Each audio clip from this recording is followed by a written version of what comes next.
ગાંધીનગરની વાત કરીએ તો મહાનગરપાલિકા ચૂંટણી સપ્ટેમ્બરમાં જાહેર થવાના સંકેત સેવાઈ રહ્યા છે। 1 થી 9 સપ્ટેમ્બર વચ્ચે ચૂંટણી જાહેર થવાની શક્યતા છે। તો ગાંધીનગર મનપા ચૂંટણીને લઈ હવે રાજકીય ગરમાવો વધ્યો છે। ભાજપ કોંગ્રેસે ચૂંટણીની તૈયારીઓ શરૂ કરી દીધી છે। ઓક્ટોબરમાં ચૂંટણી પ્રક્રિયા પૂર્ણ થવાની શક્યતાઓ સેવાઈ રહી છે। ગાંધીનગરના પ્રથમ 2.5 વર્ષના મેયર ઓબીસી રહેશે। મનપા ચૂંટણીની જાહેરાતને લઈ હવે તંત્ર સક્રિય થયું છે।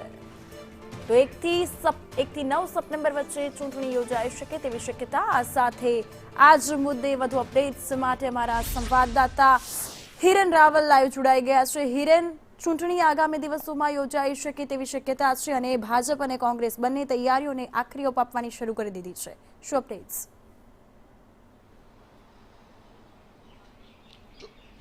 ઓક્ટોબર મહિનાની અંદર ગાંધીનગર કોર્પોરેશનની જે ટર્મ છે એ પૂર્ણ થાય છે અને એને સ્વાભાવિક રીતે 1 થી 9 સપ્ટેમ્બરની વચ્ચે ગાંધીનગર કોર્પોરેશનની ચૂંટણી છે તે જાહેર થશે।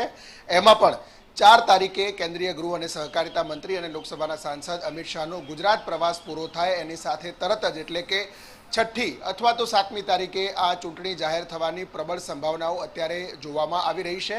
ગાંધીનગર મહાનગરપાલિકાના કુલ 11 વોર્ડની 44 બેઠકો છે। અત્યારે હાલ 44 પૈકી 43 બેઠકો ઉપર ભારતીય જનતા પાર્ટી અને 1 બેઠક ઉપર આમ આદમી પાર્ટીના ઉમેદવાર જીતેલા છે।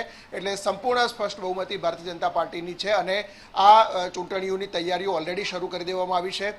આગામી 2 દિવસની અંદર કોંગ્રેસની સેન્સ પ્રક્રિયા છે। કોંગ્રેસના જે ઉમેદવારો ઈચ્છુક ઉમેદવારો છે એમને સાંભળવામાં આવશે। ભારતીય જનતા પાર્ટીએ પણ દરેક વોર્ડના પ્રભારી વગેરેની નિયુક્તિઓ કરી છે અને આ વોર્ડની કામગીરી શરૂ કરવામાં આવી છે।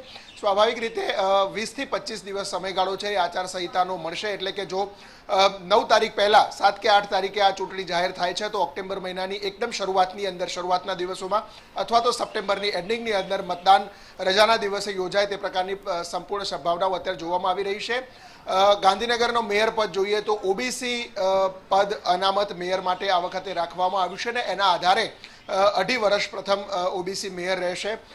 ભાજપે પણ આ બેઠકો તમામ આ વખતે 43 બેઠકો છે તો 44 બેઠકો જીતી શકાય એ પ્રકારની તૈયારીઓ શરૂ કરી છે। ખુદ કેન્દ્રીય ગૃહ અને સહકારિતા મંત્રી અમિત શાહનો મત વિસ્તાર હોવાના કારણે એ પણ 4 તારીખે ગાંધીનગર કોર્પોરેશનના અને સંગઠનના અધિકારીઓ સાથે બેઠક કરશે। બિલકુલ હિરન, માહિતી અપડેટ્સ બદલ આભાર આપનો।